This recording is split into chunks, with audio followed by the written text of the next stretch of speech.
آپ دعا فرمائیں کہ اللہ تعالیٰ ہمیں اس میں کامیابی عطا فرمائے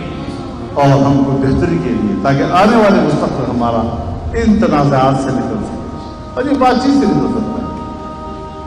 وسعت ظرفی سے نکل سکتا ہے، اچھے جذبات کے ساتھ ہم معاملات کو حل کر سکتے ہیں اور کریں گے انشاءاللہ۔ لیکن یہ بنیادی چیزیں کہ سیاسی افراتفری ملک کے اندر ہو، معاشی طور پر دیوالیہ ہو، جغرافیائی طور پر قوم کے اندر بغاوتیں ہوں، ملک تقسیم ہو، اور اس ایجنڈے تک کہ نہ آپ کا جغرافیہ رہے، نہ جغرافیے کی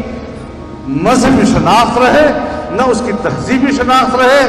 اور اس طرح پاکستان کو ایک دیوالیہ پن کی طرف پہنچانا،